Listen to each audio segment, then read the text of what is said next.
Hey cats and kids, Captain Zorik here, just in case you don't believe me. And once again, we're out in front of this office building, which is the office building of my attorney, Gerald Crapel, for this illegal lockout case that I've been, and my HP case regarding my apartment, my room, the place that I am not living because of reasons that are not my fault. So, turns out, after a lot of sturm and drang and hue and cry, some of which was very much not appreciated by the judge, today was the day that the judge actually handed down his decision as to whether or not to dismiss the illegal lockout case that I had brought forth.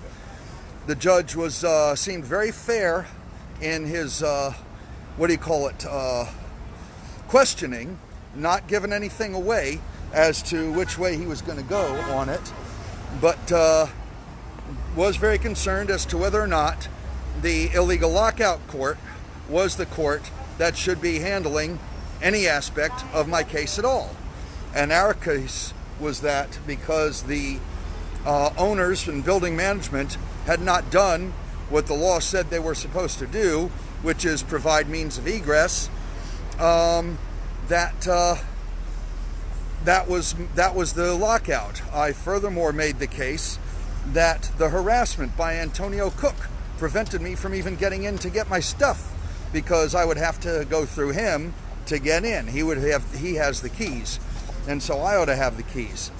But and so there's also the illegal lockout. But the judge, after a litany of all the things that the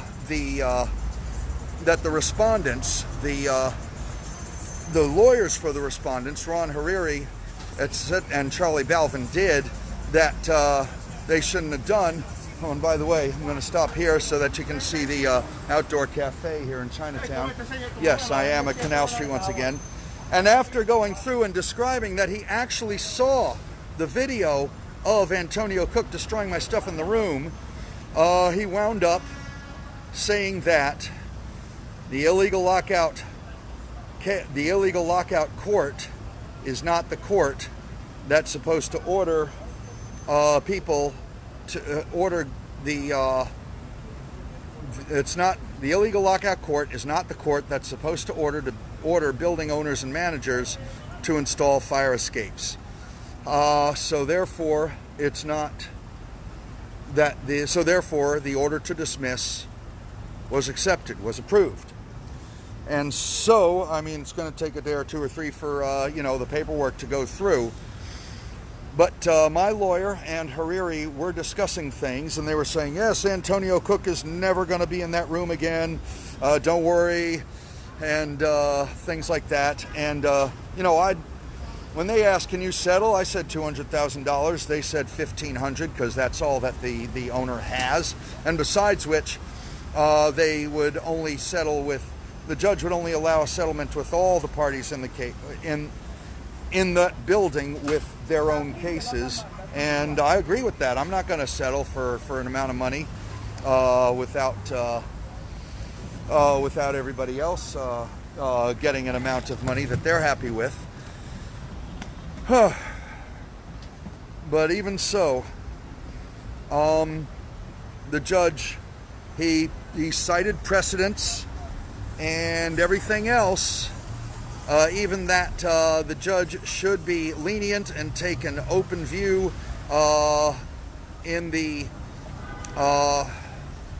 petitioner's favor of these sorts of cases. But even with all that, he couldn't use his discretion to even adjourn the case to coincide with the HP case, and we don't know when that HP case is going to come back again, because we haven't, though they say that HP cases have been returning to the docket, returning to the schedule, prioritizing those that were scheduled before March 16th, which mine most certainly was. Mine was scheduled back in February to return on March 19th, and it still hasn't. And unfortunately, the COVID shutdown started on the 16th.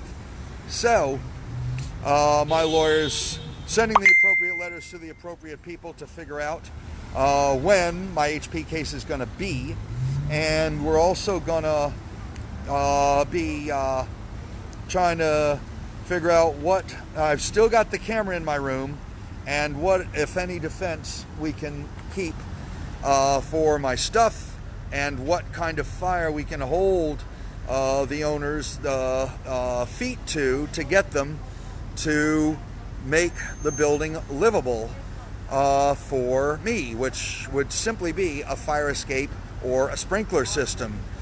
Because they seem to be all married to this whole make it the way it was, make it the way it was, because they think that taking a building with 10 or more units down to a building with fewer than 6 units will take it out of rent stabilization, even though we found plenty of court precedents that it does not.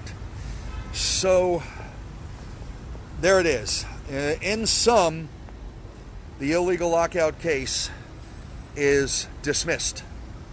So we still got the HP case, but we don't have a court date for the HP case. So we just have the word of Ron Hariri that my stuff is safe for the time being, but I don't have access to it, which I thought counts as an illegal lockout, but apparently it doesn't, because that court is not the jurisdiction for resolving the case, for resolving the vacate order, which is what is locking me out. So, well, I'm in Chinatown now, and I'm going to go back up to my mom and help her finish her laundry, because she needs help with that sort of thing these days. But first, I'm going to go over to a food store and get some Chinese food for dinner for us. And then I got to get back to work. And by work today, I mean making the promo video, for the pitch video for my legal fundraiser GoFundMe thing, which is not just for me, it's also for my neighbor who is still in the building because her room is safe and legal, but she is still being harassed by Antonio Cook. And oh yeah, the judge said he saw the video. He described the video very fairly, in fact. But anywho, there were two, actually three items of fact that the judge got wrong. Two of them were less consequential than a third, but appeals are expensive. So the three of them are, one, that while I've been living there since 1993, I only lived in room 2D since 1997. I was in room 2A before that. Two, that that the building had been divided into 10 units. No, the building was not divided. The divisions were already there. It's just that the rooms were then rented individually, and there were 15 of them, not just 10, until Antonio Cook went and turned 5 of them into one apartment and moved in his insurance man.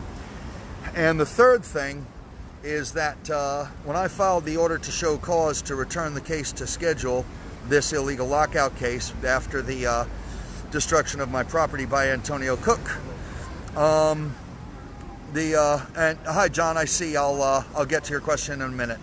I filed it pro se, but then he said that I retained it representation.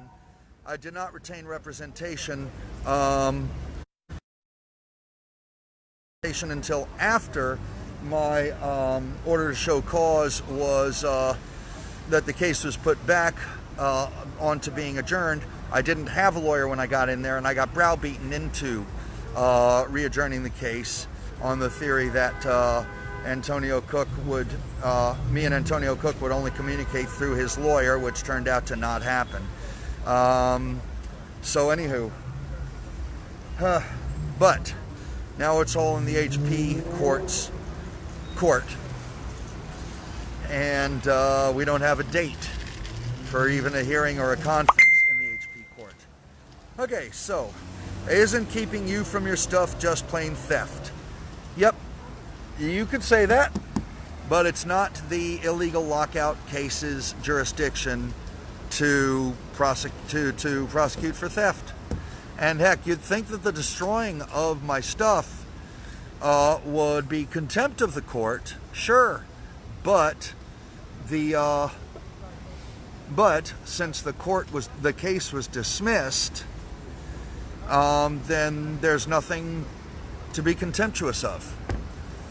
So I got to bring this up whenever we get back into the HP court house, and there it is. Oh, and by the way, another legal person said that I ought to get him arrested. Well, the police have been pretty resistant about that whole arresting thing, and I understand that even with the COVID, such a low-level thing as criminal mischief is not worthy of arresting somebody. But maybe it's time to bring that up. Maybe that's the fire that I got to put under Ron Hariri's feet. There's also thought that the landlord is not long for this world, and that wouldn't surprise me. But I don't want to come to a settlement or an agreement on the assumption that someone's going to die. You know, that's not a thing to do. You know, that's not a thing to do. To assume that a place in which I live is where I'm going to make a decision based on the assumption that someone's going to die. No, I mean, we can plan for that eventuality, but that's not a go-to. All right. So let's see. So who's all there? John, Kimberly, Mark, Kristen, Greg, Jonathan, and Quaz. Thank you all for joining me. Now, in the meantime, the website 182saga.info, info, is up. It's open. It's got all kinds of information. And the YouTube channel that's going to be called 182 Saga it exists, but there's no video content. Right now, all the video content is still on youtube.com/Captain Zorik. But I'm going to start posting those up this week, and I'm changing my positions around here so you can see the different landmarks of this particular piece of, where is that building I was looking for? Not that one. That one, yeah. This particular piece of Canal Street here. So, yeah, let me get into a food story there. Let me get some dinner for me and my mom. And thank you all very much. The fact that you pay attention to me gives me reason to keep on living. So clean up, cover up, contact your loved ones, because not everyone's going to get out of here alive. I love you all. Captain Zorik coming at you.